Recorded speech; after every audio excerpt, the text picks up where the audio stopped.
En aquel tiempo el gentío dijo a Jesús: ¿Y qué signo haces tú para que veamos y creamos en ti? ¿Cuál es tu obra? Nuestros padres comieron el maná en el desierto, como está escrito: pan del cielo les dio a comer.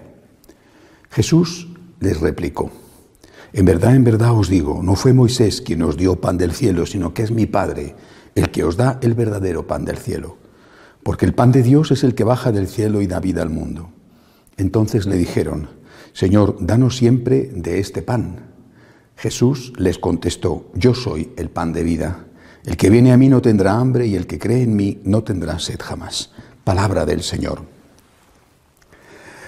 Hoy celebramos la fiesta de un santo muy antiguo y realmente casi desconocido, pero que la Iglesia fielmente, como debe de ser, ha mantenido viva su memoria. Me refiero a San Atanasio. San Atanasio nació cuando todavía la Iglesia estaba siendo perseguida. Nació en Egipto, en Alejandría. Nació en Alejandría y cuando era un muchacho, tendría más o menos 18 años, llegó el famoso edicto de Milán, por el cual el que acababa de ser nombrado emperador después de una batalla, Constantino, dio la libertad a los cristianos. Bueno, de alguna manera empezaba la era feliz, por fin se habían acabado las persecuciones. Y sin embargo, no fue así. Empezó una profunda división en la Iglesia. Seguramente estaba latente esa división y la situación de persecución no había permitido que saliera a la luz. De alguna manera, cuando estás en las catacumbas y a todos nos persiguen, se nota menos las diferencias que hay entre uno y otro. Pero una vez que llegó la libertad, surgió dos conceptos muy distintos, no solamente de Iglesia, sino dos conceptos muy distintos, esencialmente distintos, sobre quién era Jesucristo. Para unos, encabezados por un presbítero Arrio, para unos Jesucristo era un gran hombre, un hombre extraordinario, el mejor hombre de la historia, pero solo un hombre. Algunos modificaron después algo esto, llegando a decir que era una especie de intermedio entre Dios y el hombre, pero desde luego no era Dios. No les cabía en la cabeza que el Dios uno, el Dios poderoso, el Dios de la creación, se hubiera hecho hombre. Dios no podía encarnarse y pasar las vicisitudes de la vida de un hombre, y desde luego no podía morir en la cruz. Cristo no era Dios.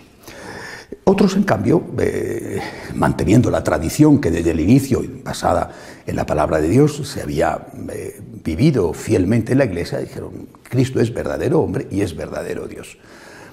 La práctica totalidad de la Iglesia confesaba esta fe, la humanidad y la divinidad de Jesucristo. Pero sucedió un acontecimiento importante, político.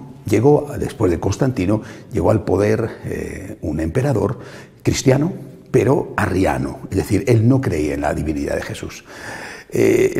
Para los políticos siempre es mucho más fácil entendérselas con un hombre que con un Dios, porque a un hombre lo manipulan de cualquier manera, por miedo, por halagos, por calumnias, por chantajes, ¿no? A un hombre le manipulan. De un hombre se puede decir: es que tiene este defecto, o se puede decir: es que en realidad dijo esto, pero ¿qué quieres? En su época no había grabadora. Bueno, entonces era más fácil manipular el cristianismo y ponerlo al servicio del poder, al servicio del imperio, si el fundador había sido un hombre. Todo lo grande que quieras, pero solo un hombre. La presión del emperador, la Iglesia acababa de salir de la persecución, hacía pocos años, pero la presión del emperador fue tan grande que no solamente la inmensa mayoría de los obispos aceptaron el credo arriano, es decir, la única humanidad de Jesús, y rechazaron la divinidad de Jesús, con la consecuencia de que rechazaban también a María como Madre de Dios, sino que incluso el Papa de Roma titubeó. Nunca llegó a caer en la herejía, pero titubeó. Los historiadores, es una época apasionante de la historia, los historiadores dicen que en esa época solo 3 obispos, uno de ellos es San Atanasio, el otro San Hilario de Poitiers, solo 3 obispos se mantuvieron fieles a la doctrina. 3 obispos, nada más.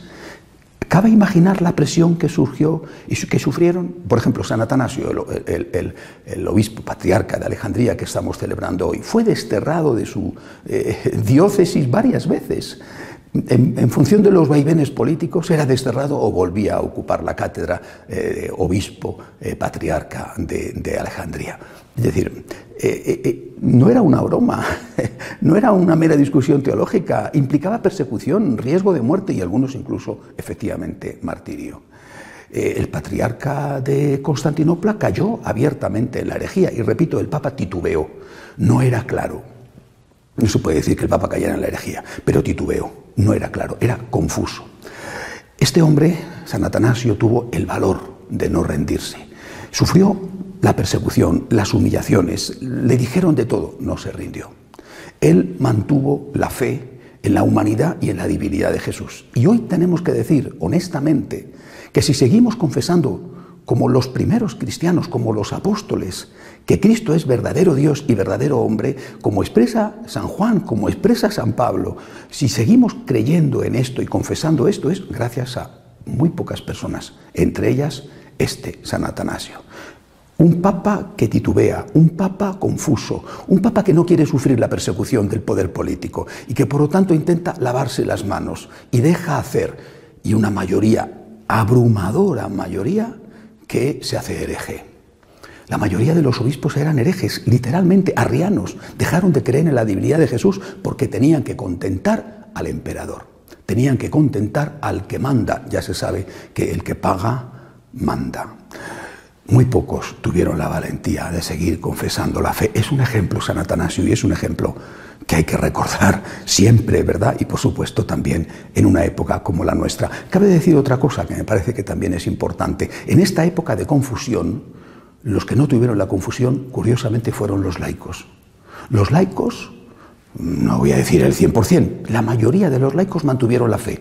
Fueron los obispos los que titubearon en la fe y los que pasaron a la herejía, pero la mayoría de los laicos mantuvieron la fe en la humanidad y en la divinidad de Jesucristo.